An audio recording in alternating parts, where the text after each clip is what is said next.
Bien, buenos días. Vamos a comenzar nuestra segunda jornada del coloquio. Abre los fuegos para seguir con la jerga guerrera. Carolina Guerrero, que nos va a hablar de Ayacucho, virtud en la creación del Perú republicano. Vamos, Carolina.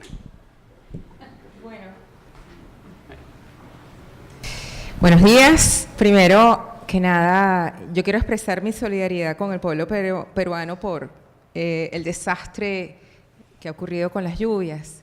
Y también quiero manifestar mi agradecimiento genuino con Carmen Maquioy y con el Instituto de Estudios Peruanos. Sin su solidaridad no habría sido posible estar aquí hoy con ustedes. Muchas gracias a ustedes también. En los siguientes minutos voy a referirme a la batalla de Ayacucho, el 9 de diciembre de 1824, como saben, considerada historiográficamente como el momento de victoria definitiva del ejército independentista frente a las fuerzas monarquistas defensoras del absolutismo español. Como consecuencia de esta victoria republicana se configuran dos nuevos estados. En un primer momento el Perú y luego, por un proceso político, el estado naciente del Alto Perú, la República Bolívar o Bolivia. Ayacucho tuvo la peculiaridad de enfrentar en territorio peruano a dos comandos extranjeros. Por el bando monarquista, el Ejército Español; por el bando republicano, el llamado Ejército Unido, que bajo la dirección de Antonio José de Sucre, de Venezuela, integró la división colombiana y la división peruana. La incursión protagónica de los hombres de armas colombianos en la guerra independentista de Perú respondía por una parte a la ética consecuencialista de asegurar, mediante la expulsión del dominio español, la libertad y soberanía de la Unión colombiana, pero también se insertó en el deber cívico de asumir como propia la batalla por la libertad de pueblos vecinos.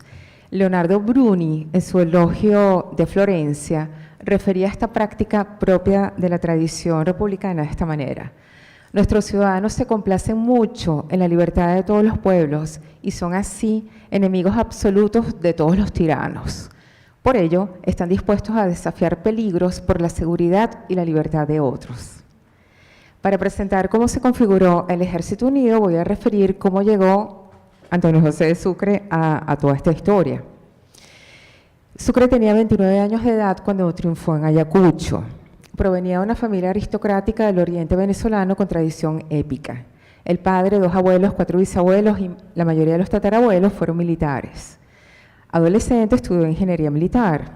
Junto con su hermano Pedro, fue cadete con 14 años de edad de la compañía de húsares nobles de Fernando VII en Cumaná, su ciudad natal. Tras la ruptura de Venezuela con España en 1810, fue ratificado por la Junta Suprema de Caracas como subteniente de milicias regladas de infantería.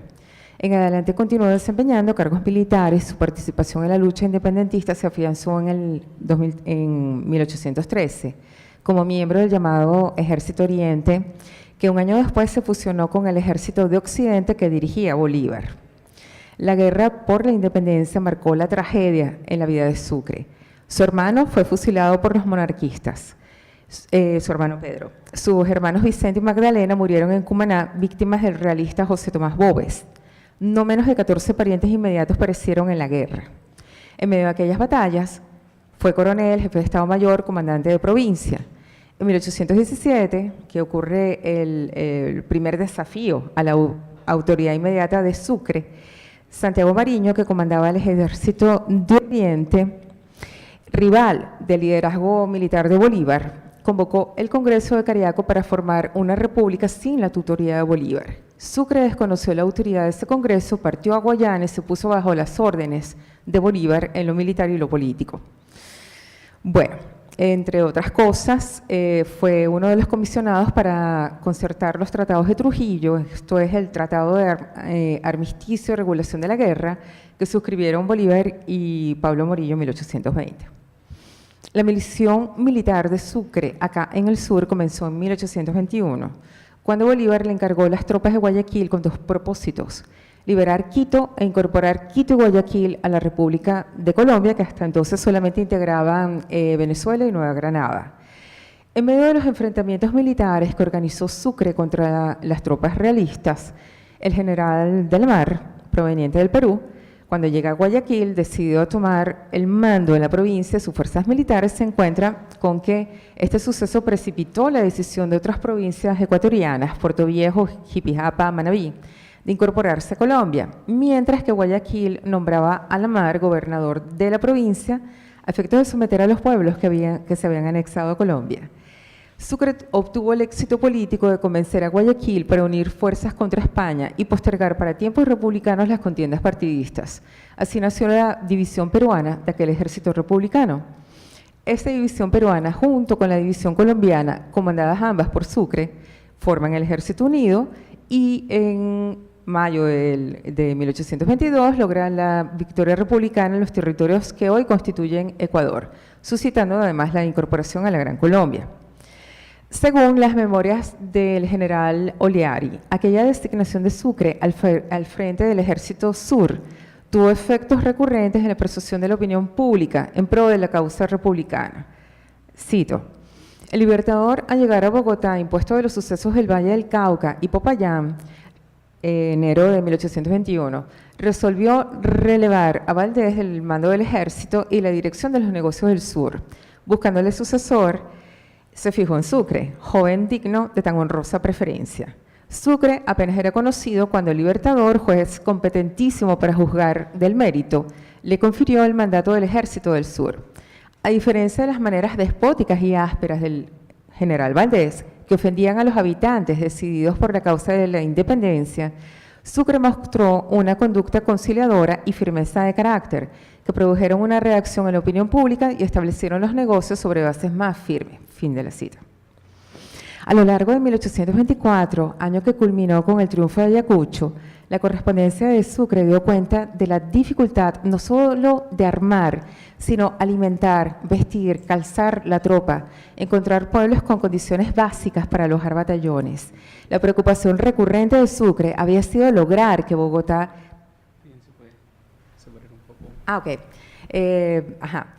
que Bogotá enviase asistencia material para el ejército porque, del contrario, expresaba el personaje, si las provincias peruanas debían mantener al ejército serían muy gravadas si además se les exigía dinero sobre la contribución ordinaria. Sucre trataba de que en medio de aquella precariedad al menos fuesen iguales los fusiles de un mismo batallón. Le escribía a Bolívar sobre la total falta de hierro para las herraduras que necesitaba la caballería, que los había llevado a tomar hasta los balaustres de las ventanas, las rejas de las ventanas para tales fines. Su orden de recoger la plata labrada, alhajas de oro, piedras preciosas de las iglesias, la justificó en evitar que ese recurso sirviese al enemigo a efectos de pagar las tropas con que hacía la guerra para esclavizar al Perú. Ordenó dejar los vasos sagrados y demás objetos necesarios al culto y dispuso que cada confiscación fuese acompañada con 4 inventarios, muy ordenadamente, que debían presenciar y firmar el gobernador, los alcaldes, el cura o vicario del comisionado. No disponía Sucre de asistentes e hizo llegar a Bolívar la siguiente queja, cito: yo tengo que ser jefe del Estado Mayor, jefe del Ejército, secretario y todo. Yo serviría todo si fuera dable hacerlo, pero el trabajo de oficina me quita 3 partes del tiempo que debería ocupar en el trabajo activo del Ejército. Fin de la cita. Sucre tendió la imagen de la empresa republicana ante la opinión pública del Perú. Reprodujo proclamas de Bolívar y las hacía llegar a cada comandante de guerrilla a través de cartas, oficios o pastorales con 2 fines. Por una parte, mostrar la perversidad del enemigo y contener también las defecciones. Le preocupaba la incorporación de nuevos reclutas porque no había tiempo para disciplinarlos, aun cuando refirió valen mucho más que nada. Las deserciones y los hurtos cometidos contra las provisiones del ejército casi siempre eran caballos los que se robaban. Los castigó con pena capital. Dijo Sucre: cualquiera que sea el dolor de una fuerte ejecución es preferible al terrible mal de una dislocación en el ejército que destruiría la moral y el orden. Fin de la cita. sobre la retórica en las arengas que dirigió al ejército en víspera de la batalla de Ayacucho, escuchemos, cito: "El número de sus hombres del ejército español nada importa. Somos infinitamente más que ellos porque cada uno de vosotros representa aquí a Dios omnipotente con su justicia y a la América entera con la fuerza de su derecho y su indignación". Fin de la cita. En efecto, los 5.780 hombres del ejército republicano triunfaron en Ayacucho contra casi 10.000 soldados españoles. Analizar la batalla de Ayacucho implica aproximarse a la comprensión sobre la realidad de dos estados, el peruano y la Unión Colombiana, que integraban esta Unión Colombiana. En perspectiva peruana, Ayacucho supuso la creación de Estado. En perspectiva gran colombiana, Ayacucho fue demostración de la existencia del Estado. Pero acá también habría que preguntarse si lo que voy a referir a continuación también puede dar cuenta de existencia no necesariamente formal del propio Estado peruano. A diferencia del concepto de Estado enunciado por Max Weber, de acuerdo con el cual Estado es aquella empresa humana que reclama con éxito el monopolio de la violencia física legítima, encuentro contundencia para el análisis que nos ocupa en la concepción del Estado teorizada por Carl Schmitt. Para Carl Schmitt, soberano y Estado son entidades indiferenciadas. Esto no es un concepto nuevo, porque la indiferenciación entre soberano y Estado la había elaborado Hobbes en el siglo XVII con el Leviatán. Lo novedoso de la propuesta de Schmitt consiste en concebir al soberano, al Estado, como aquella entidad que en efecto ejerce el monopolio de la decisión política. Por eso es soberano. Nótese que hago uso de en este análisis un autor diametral con la tradición republicana, pero el tiempo de la guerra posee una dinámica que, si bien manifiesta, para este caso, una práctica eminentemente republicana, la defensa de la libertad, también da cuenta del momento radicalmente polémico de la política, el cual consiste en la definición de la dicotomía amigo y enemigo. De allí la pertinencia de la teoría de Schmitt para esta parte de la aproximación a Ayacucho. El Estado existe porque es una realidad política que, como monopolizador de la decisión, puede hacer la guerra a otro Estado.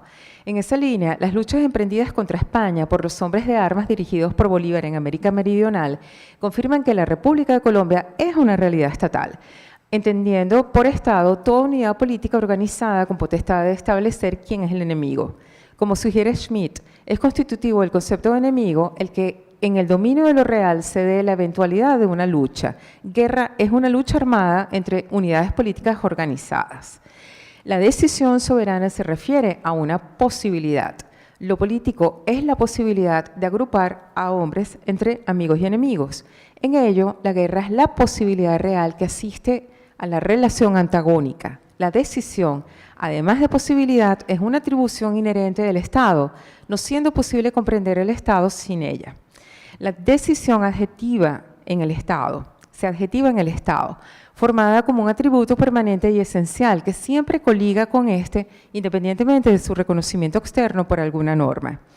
En ejercicio del monopolio de la decisión, al Estado, en este caso no solamente Colombia, yo diría que Perú, en su condición de unidad esencialmente política, le es atribución inherente el ius belli, esto es, la posibilidad real de que, llegado el caso, se pueda determinar por propia decisión quién es el enemigo y combatirlo. Los medios técnicos de combate, organización de los ejércitos, la perspectiva de ganar la guerra, no cuentan aquí mientras el pueblo unido políticamente esté dispuesto a luchar por su existencia y por su independencia, habiendo determinado por propia decisión en qué consiste su independencia y su libertad.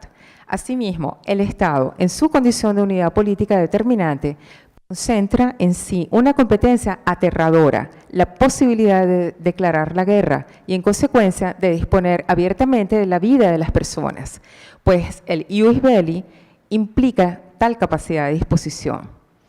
Como titular soberano del monopolio de la decisión, en el Estado los conceptos amigo y enemigo y lucha adquieren su sentido real por el hecho de que están y se mantienen en conexión con la posibilidad real de matar físicamente. La guerra procede de la enemistad, ya que esta es una negación óntica de un ser distinto. La guerra no es sino la realización extrema de la amistad. Por otra parte, la guerra no es objetivo o contenido de la política, pero constituye el presupuesto de que siempre está dado como posibilidad real que determina de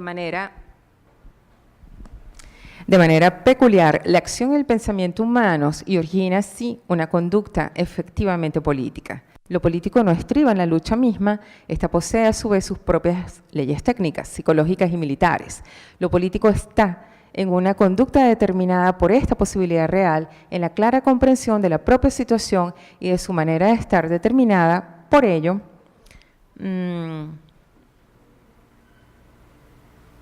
Esto es lo malo de esta cosa.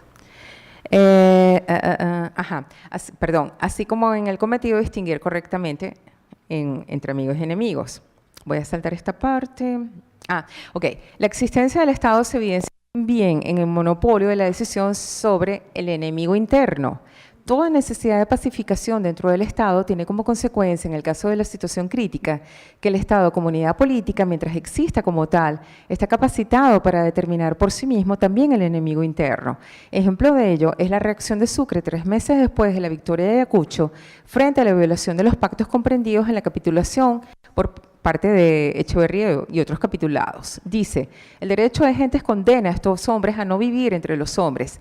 He pasado una orden estricta y terminante para que en cualquier parte que sean asesinado o envenenado un oficial del Ejército Libertador, se aprehendan y sean fusilados irremisiblemente cuantos españoles europeos existan en todo el país, que no tengan pruebas incontestables de su decisión por la independencia.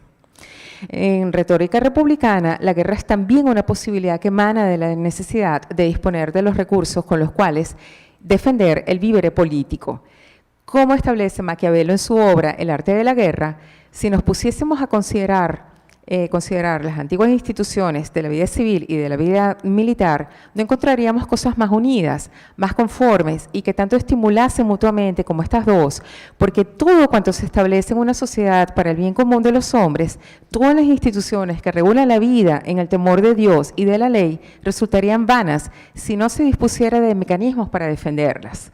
A partir de Ayacucho, la reflexión recurrente de Sucre es qué hacer con los hombres de armas en tiempo de paz. Aquel ejército se ve integrado en medio de la necesidad y la urgencia, sin lugar para la selección de los idóneos. Pasada la guerra, Sucre dejaba el comando de la división peruana e insistía en garantizar que la división colombiana partiera de vuelta a casa. Voy a saltar estas citas. En la tradición republicana, el bien de la República exige que los hombres de armas tengan otro oficio, de manera que una vez terminada la guerra prefieran volver a casa y vivir de su ocupación habitual. Esto también me lo voy a pasar a saltar. Pero, ¿a qué se dedicarían aquellos soldados sin empresas, sin fortuna, sin escasa oportunidad de emprendimiento en un país devastado por la guerra? Emprender otra causa militar era también una de las posibilidades. Para concluir, me voy a saltar todo esto, subrayo la construcción del Estado peruano al cierre del tiempo de la guerra independentista. Como señala Cristóbal Aljovín, la segunda dictadura de Bolívar en Perú, otorgada por el Congreso en el 25 después de culminada la guerra, se justificaba por el temor a la anarquía, el miedo a autogobernarse. Pero a su vez, Bolívar con su poder dictatorial para cambiar las reglas de juego y fue una nueva entidad política, como dictador moderno, que buscaba a través de la concentración del poder sin mayor control transformar la sociedad y el Estado. Muchas gracias.